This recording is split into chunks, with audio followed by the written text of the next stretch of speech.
CM Siddaramaiah ಬೆನ್ನಲ್ಲೇ BJP ನಾಯಕರ entry ಆಗ್ತಾ ಇದೆ ಅರಮನೆ ನಗರಿಯಲ್ಲಿ. ಮೈಸೂರು ಅಖಾಡಕ್ಕೆ ಬಿಜೆಪಿ ರಾಜ್ಯಾಧ್ಯಕ್ಷ ಎಂಟ್ರಿಯನ್ನ ಕೊಡಲಿದ್ದಾರೆ. ಬಿಜೆಪಿ ಜೆಡಿಎಸ್ ಸಮ್ಮಿಲನ ಕಾರ್ಯಕ್ರಮದಲ್ಲಿ ಒಗ್ಗಟ್ಟು ಪ್ರದರ್ಶನಕ್ಕೆ ಮುಂದಾಗಿದ್ದಾರೆ ಬಿಜೆಪಿಯ ನಾಯಕರು. ಅಭ್ಯರ್ಥಿಯ ಪರವಾಗಿ ಹಲವು ಕಾರ್ಯಕ್ರಮಗಳನ್ನು ಕೂಡ ಹಮ್ಮಿಕೊಂಡಿದ್ದಾರಂತೆ.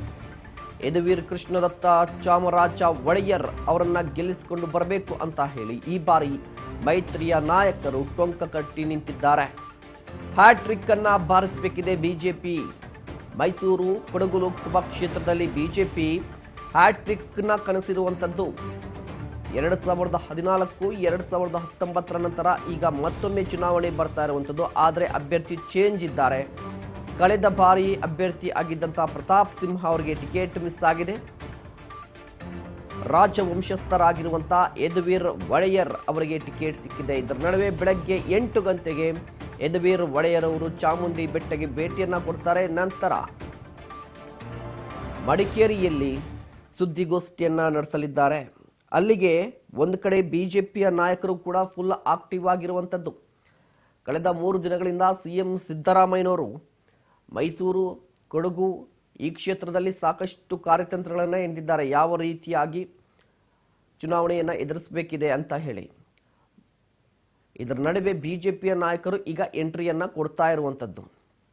ಅದರಲ್ಲೂ ಕೂಡ BY ವಿಜಯೇಂದ್ರ ಅವರು ನಿನ್ನೆ ಅಷ್ಟೇ ಬೆಂಗಳೂರು ಗ್ರಾಮಾಂತರ ಜಿಲ್ಲೆಗೆ ಸಂಬಂಧಪಟ್ಟಂತೆ JDS ಬಿಜೆಪಿ ಮೈತ್ರಿ ಸಮ್ಮಿಲನ ಕಾರ್ಯಕ್ರಮವನ್ನು ಹಮ್ಮಿಕೊಂಡಿತ್ತು. ಅದೇ ರೀತಿಯಾಗಿ ಈಗ ಮೈಸೂರಲ್ಲಿ JDS ಬಿಜೆಪಿ ಮೈತ್ರಿ ಸಮ್ಮಿಲನ ಕಾರ್ಯಕ್ರಮವನ್ನು ಹಮ್ಮಿಕೊಂಡಿರುವಂಥದ್ದು.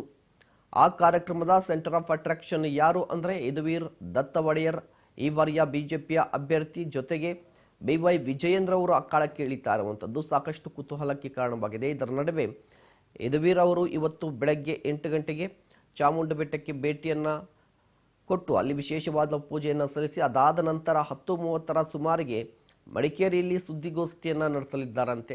ಒಟ್ಟಾರೆಯಾಗಿ ಬಿಜೆಪಿಯ ನಾಯಕರು ಕೂಡ ಒಂದು ರೀತಿಯಾಗಿ ಜಿದ್ದಿಗೆ ಬಿದ್ದಂತೆ ಕೆಲಸವನ್ನು ಮಾಡ್ತಾ ಇದ್ದಾರೆ.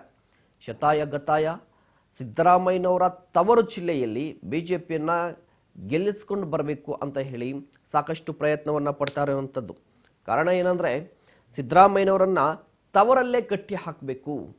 ಸಿದ್ದರಾಮಯ್ಯನವರು ರಾಜ್ಯದಾದ್ಯಂತ CM ಆಗಿ ಪ್ರಚಾರವನ್ನು ಮಾಡ್ತಾರೆ, ಅದು ಎಲ್ಲರಿಗೂ ಗೊತ್ತಿರೋ ವಿಚಾರ. ಆದರೆ ಮೈಸೂರಲ್ಲಿ ಕಾಂಪಿಟೇಷನ್ ಕೊಟ್ಟರೆ, ಮೈಸೂರಲ್ಲಿ ಸಿದ್ದರಾಮಯ್ಯನವರನ್ನು ಕಟ್ಟಿ ಹಾಕಿದ್ರೆ ರಾಜ್ಯದಾದ್ಯಂತ ಪರ್ಯಟನೆ ಮಾಡೋದನ್ನು ಅವರು ಸ್ವಲ್ಪ ತಡೀತಾರೆ. ಹೀಗಾಗಿ ಅವರನ್ನು ಮೈಸೂರಲ್ಲೇ ಕಟ್ಟಿ ಹಾಕುವ ಎಲ್ಲ ಪ್ರಯತ್ನಗಳು BJP JDSನಲ್ಲಿ ನಡೀತಾ ಇದ್ದಾರೆ.